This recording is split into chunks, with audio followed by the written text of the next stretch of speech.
Shaktis of Lord Shiva, and I have a keynote to present that, so we'll go to share screen mode here. And you should be seeing a picture of Lord Shiva. If you're not, let me know. We are, yes. Okay, good, good.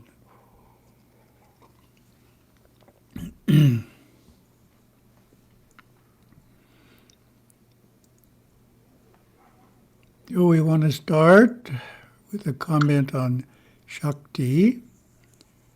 It's a common comment I make in my presentations.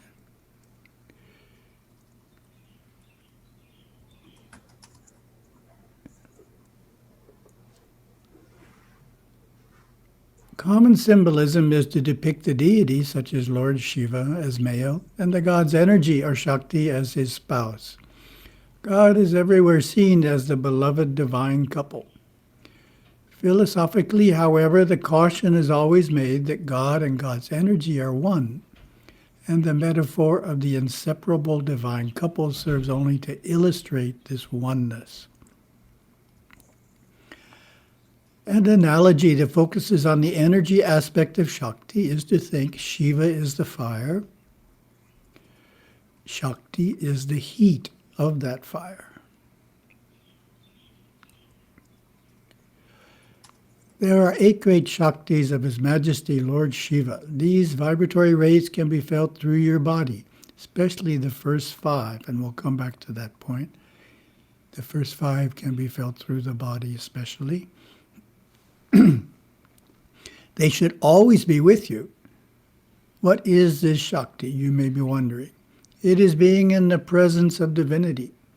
All holy men and women emanate all of these Shaktis, and you can too, some stronger than others. Shakti is divine radiation from the third world through the second into the first. The astral body is in the second world and lives inside the physical body. It is through the astral body that Shakti is felt. The Shakti comes from the third world and permeates the astral body in the second world. This is why the physical body sometimes seems to be filled up with Shakti from deep within, permeating out to the inside of our skin.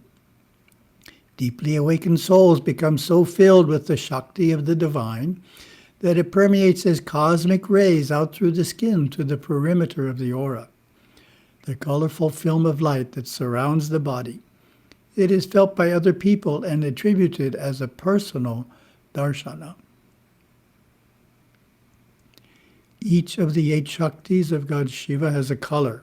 The first Shakti is yellow. The second is royal or sapphire blue. The ruby red, third Shakti, is beautiful to behold. The fourth is green, the emerald Shakti. The 5th, orange. The 6th, light blue. The 7th, lavender coming into purple, His Majesty's royal color. And the 8th is white, fading into colorlessness. These are similar to the colors that manifest in a rainbow.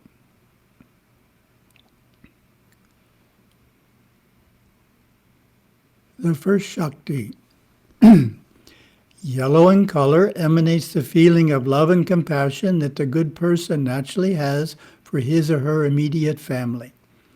Love and harmony within the nuclear or joint family is most important to all Hindus, and the beautiful feeling when it exists is the first Shakti of the Lord. The second Shakti, sapphire blue in color, is the same feeling but extended to relatives, neighbors, and friends, all who are part of the extended family. This is more difficult to hold as inharmonious conditions often arise. These are called asuric forces, which come between people causing misunderstanding and upsets. Through prayers and through worship, the first Shakti can be extended beyond the circumference of the immediate family. The third Shakti, ruby red in color, is this same love extended to all persons one has dealings with in the external world. Business associates, a casual merchant, and the public at large. It is honest and harmonious relationships in conducting the business of trade and dealings in goods, finance, and the distribution of the wealth of the world.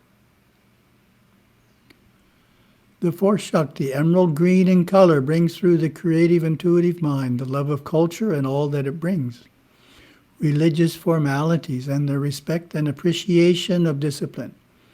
Here we find the vibration of religion, which brings as a boon creativity in music, art, drama, and the dance.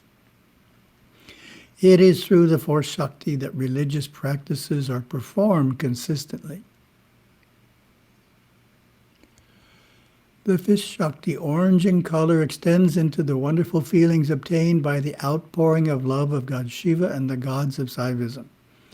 This gives the added boon of being able to be charitable.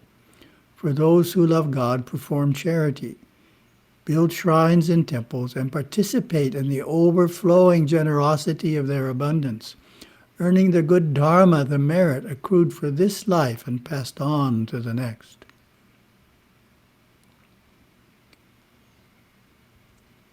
The sixth Shakti, light blue in color, is only felt in yogic meditation, when the crown of the head becomes the temple, the high-pitched E tone ringing within it like a temple bell, and the Kundalini awakened, the camphor light aglow. The sixth Shakti entrusted to Lord Murugan is that of yoga, the awakening of the Kundalini, which should never be vied for until the first 5 vibratory rates of the Lord have been maintained and are a natural part of one's life. We'll take a look at that point again. You don't want to vie for this until the first 5 vibratory rates are a natural part of one's life. The seventh Shakti, lavender in color, is the great ray of the giving forth of spiritual teachings from the brink of the Absolute, at which point Lord Shiva and his son Lord Murugan merge. This great Shakti is held by the rishis and the saints of our religion. Lord Murugan himself is the preceptor of all of our religion. The yogi, thus locked in his own yoke, finds himself seated on the fifth Shakti, supported by the lotus petals of the other 4. That's a poetic way of saying it. In his state of yoga, he then merges into jnana, and answers to the deepest philosophical questions come crystal clear as the seventh Shakti penetrates the Akashic ether of his mind. The eighth Shakti, white in color, is the outpouring power felt when mind collects itself when it comes out of the self, Parashiva, and then forms into manifest knowledge, the seventh Shakti. The seventh and eighth Shaktis are the Shiva Shakti, the great dance of creation. These vibratory rays can be felt through your body, especially the first 5. They should always be with you. Lord Ganesha, Mahadeva, son of Shiva Shakti, is the governing Lord over these first 5 Shaktis, and in his multi-face form is shown having 5 faces. It is important to always worship Lord Ganesha first, before worshiping Lord Murugan or Lord Shiva, for in doing so you acknowledge the mind, the universal mind, the existence of the 5 rays he's guardian of, and then he releases you, or the conscious and subconscious mind releases your awareness to your soul, so to speak. That's giving us another reason why we worship Lord Ganesha first. To strongly experience these 5 Shaktis, and in doing so we're released from worldly consciousness.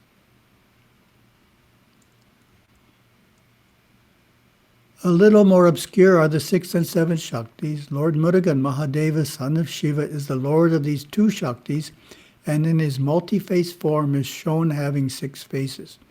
It is important to worship Lord Murugan before beginning the worship of Lord Shiva, as an awakened Kundalini is needed to reach into the extremely subtle inner realms in which Lord Shiva resides.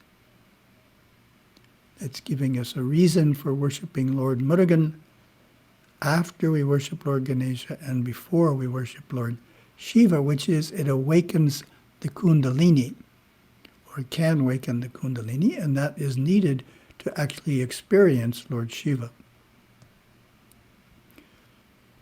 A little more on the Kundalini. Our lexicon defines Kundalini as she who is coiled, serpent power, the primordial cosmic energy in every individual, which at first lies coiled like a serpent at the base of the spine, and eventually through the practice of yoga rises up the Sushumna Nadi. As it rises, the Kundalini awakens each successive chakra. Returning to the 8 Shaktis, the 8 Shakti of outpouring power felt when mind collects itself, when it comes out of the self, is that of God Shiva himself. Emanating out from the 8 Shakti come forth the other 7. In looking at the colors at the beginning, it reminded me that white contains all the other colors. So that's the same idea here, that the 8th one is white, and out of it comes all the other ones. In Gurudeva's teaching, he often stressed the importance of building a religious foundation, making manifest the first 5 Shaktis in your life through the worship of Lord Ganesha. So that's religious foundation, is having all 5 Shaktis manifesting in your life. Ganesha worship is the age-old religious pattern performed through eons of time, not uncommon too, but found in each of the 11 religions of the world in multitudes of faiths. The height of religious experience in many religions is to uphold the first 5 Shaktis. And in the case of many religions, that's all they do. There isn't any deeper teaching. There isn't any meditative teaching. We're not trying to go within in the temple of the body and have experiences. We're just happy to be manifesting the 5 Shaktis, be a good person, be charitable, be compassionate. That's the fullness of the religion. But in Hinduism, that's not the whole thing. On top of that, we have meditation and mystical experiences also to achieve. And this is basically the extent of religion. For once religion is secured in one's life, yoga, finding the temple within, going into that temple, merging with the sanctum sanctorum, with Supreme God Shiva, is the next and most natural unfoldment. Most importantly, coming out of the practice of yoga, the Hindu who practices yoga has the firm foundation of the vibratory rays flowing through his nerve system of the first 5 Shaktis of Lord Shiva, maintained within him through his personal association with Lord Ganesha. Thus he does not fall into an abyss. Oh, we'll come back to that idea about falling after meditation a little later. What is the abyss? It is the way of adharma and the fate of those who neglect religious practices or fall from any vows they may have taken along the way. There are 5 abysses, and they are the exact opposites in vibration to the first 5 Shaktis, so carefully guarded by Lord Ganesha. The first abyss is inharmonious conditions within the home, fighting and squabbling among those who are near and dear to each other. This makes strong samskaras, or scars in the subconscious mind, and begins to create a subconscious that opposes any kind of furtherance of religious life. The first, therefore, is the deepest abyss and the most difficult to rise out of. Said another way, spiritual progress is not possible if one expresses devotion at the temple, but then comes home and expresses anger to family members.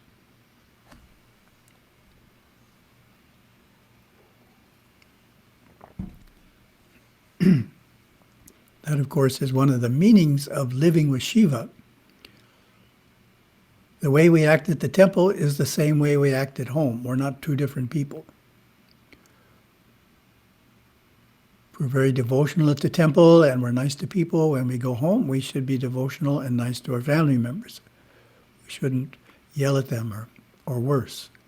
We're trying for a oneness of behavior, where the behavior in the temple is the same behavior that's in the home. So if it's not, then That's some degree of the first abyss.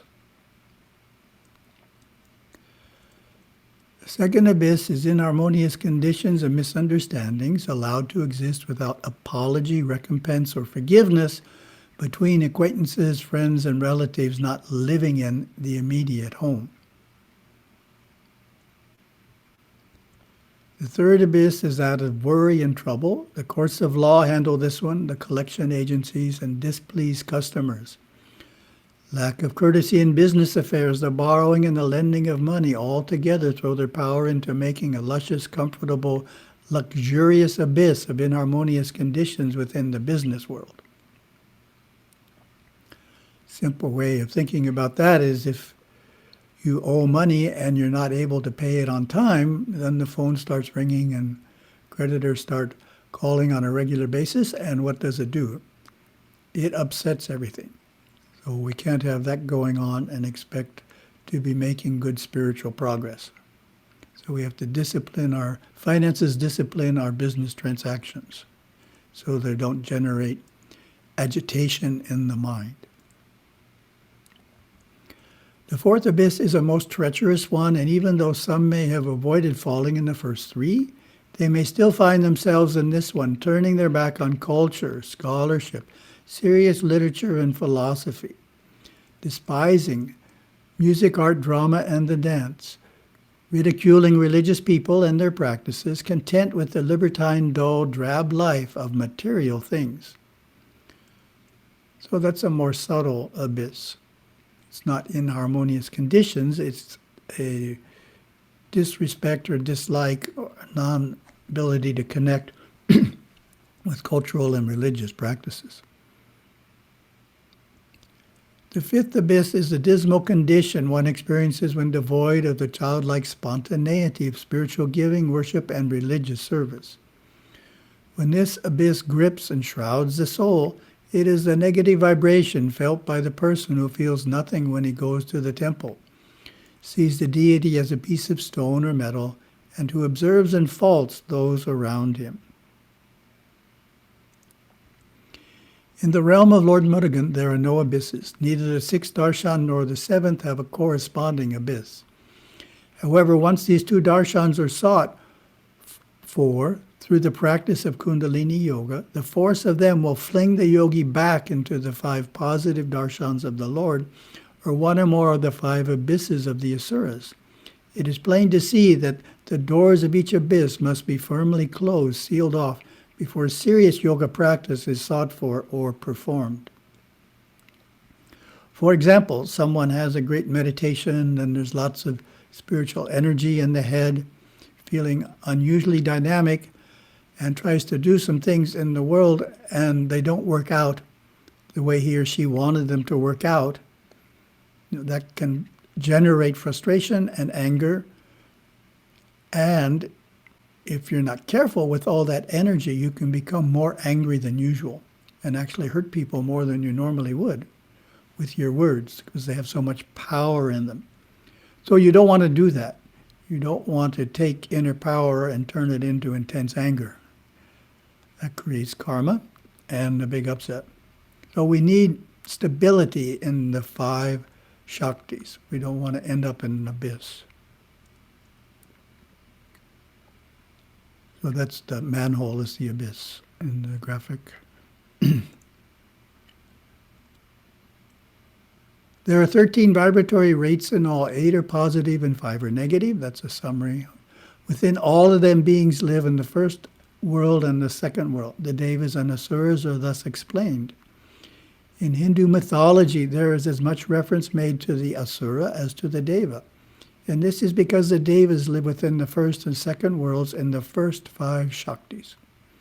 The asuras live within the first and second worlds within the first 5 negative force fields, the abysses. It is this that makes duality seem real, and it is all of Lord Shiva, both the negative and the positive, the asuras and the devas, within the realm of Lord Ganesha. Each asura could well be likened to a deva in an abyss, not to be feared, but prayed for and lifted out into the harmonious force fields. That's an important point to stress. As we know, in Hinduism, everyone is a divine being. Even asuras are divine beings. In our world, even criminals and terrorists are divine beings.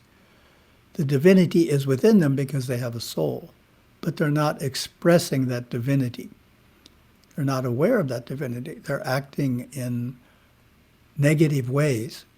But the idea is for them to be prayed for and lifted out into the harmonious force field. So we want to see them, we wish them the best, we want to see them uplifted and learn from their current experiences. It's the same as the ideal judicial system, criminal judicial system. It's not just trying to punish, it's trying to encourage an individual to reform their behavior. That's the ideal. Etheric forces are not a counterpart to good, nor do they equally balance good. They are counterbalanced by the 6th, 7th, and 8th darshans. Lord Murugan, when invoked by the devotee through his veil of wisdom, dispels etheric forces and lifts the soul from darkness.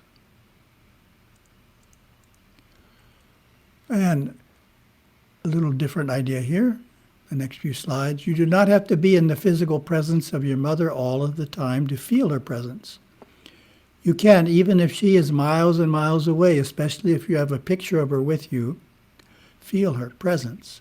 Concentration on the picture would quiet the conscious mind and open up the subconscious to the actual vibration of one's mother.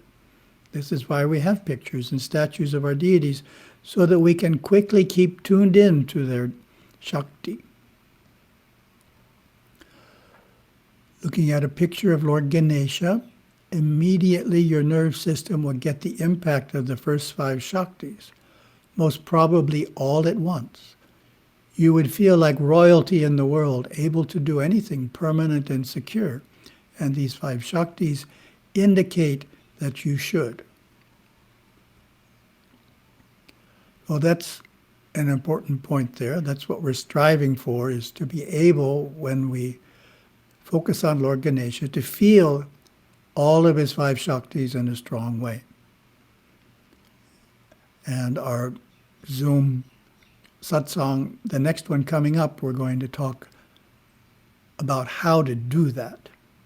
How can we experience the 5 Shaktis? How can we experience them more deeply than we now are? And this relates to the point we made last time, talking about raising our level of consciousness, moving from a lower state of consciousness to a higher one. And that in Hinduism there are a number of ways to do that. And the one we focused on last time was chanting the mantra Om in a correct manner. That's a very simple way to raise our state of consciousness. Well, tuning into the 5 Shaktis of Lord Ganesha is another way to raise our state of consciousness, and we'll explore that more next time. Looking at a picture of Lord Murugan, the impact of his Shakti may not readily be there for you. The purity of this Lord and the realm in which he lives is beyond worldliness. Though when he's invoked, he is empowered to give boons of a worldly nature and clear congested areas much more rapidly than his heavyset brother Ganesha would. So that can be a little bit more challenging, particularly if you haven't grown up in a Hindu tradition which worships Lord Murugan, to attune yourself to his Shakti, but you can do it. And of course, when you look at a picture or a statue of the great king of dancers, His Majesty Shiva Nataraj, the impact of the intermingled 8 Shaktis will appeal to your nerve system as bliss itself. All other gods and beings fade before his luster.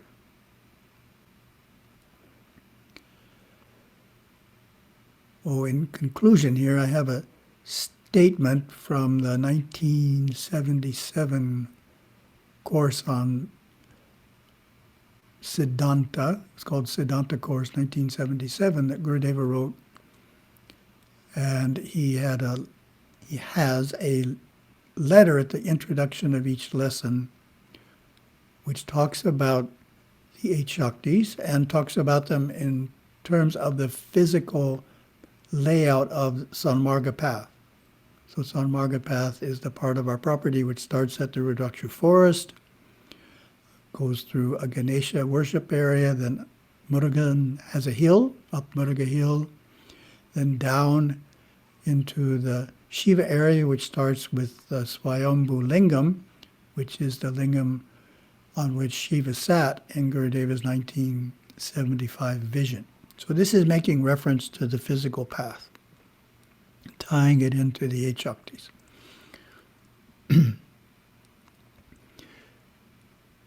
Seeing God in the unmanifest state, the pure Advaita, as I talked to you about in the Master Course, is the end of the path after all of the other requirements have been met. That set the ultimate goal in your mind. But now the arduous achieving of that goal must be continued as we lay the foundations to build a bridge across 5 abysses. So that's the idea of Ganesha worship. It goes across 5 abysses. Platform at the top of the hill, upon which to meditate in preparation to walk the third world Sanmarga, the straight path, and merge into God. Well, it's a beautiful summary. And it reminded me of an interaction I had with university students in Texas. I asked them, what is the goal of Hinduism? And one of the young women said, to realize the self. Then I asked, how much progress did you make toward that goal yesterday? Didn't have an answer for that one. Well, we need 2 kinds of goals. And the explanation I give on that point is like retirement. We have a vision of retirement. We have so much income a month from our investments and Social Security and other things. We know where we're living. We've chosen a nice place. It's not too cold in the winter, etc., not too expensive. We have the vision of where we want to retire. But that's not enough. That's like the goal of realizing the self. What else do we need?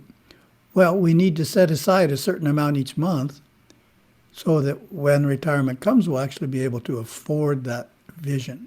So the short-term goal is monthly savings. The parallel here is the long-term goal is realizing the self, and the short-term goal is to perfect holding the 5 Shaktis throughout the day. That's what we work on. How much progress did we make yesterday in holding the 5 Shaktis, that nothing threw us off? No matter what happened, we don't want to lose center and get thrown out of the vibration of the 5 Shaktis. Then there's one more point here I wanted to mention, and I'll develop that some in next week's satsang as well. It's the combination of theism and monism, also called Advaita and Dvaita. And it's most common in Hinduism that a tradition only has one of those approaches. Or you take, for example, Swaminarayan. They're theists. There's always a dualism involved. Another popular group in the U.S., Chinmaya Mission, they're monists. They're following Adi Shankara's monism. So they don't focus a lot on theism. They don't build huge temples. They have nice shrines, do conduct pujas, but it's not the main activity. The main activity is jnana yoga, reflecting on the oneness of Atma and Brahma. However, Saivism, Saiva Siddhanta, has both. And as you can see from this 8 Shaktis, how it starts in theism or dualism, we're separate from the deity, and then it ends up, there's a oneness when we get up to the 8th area and realize Parashiva, there's a oneness. So dualism leads to monism, or Dvaita leads to Advaita in the Saiva Siddhanta path. So we have both. With that, I will stop sharing. Stop share. And Om to close. Om.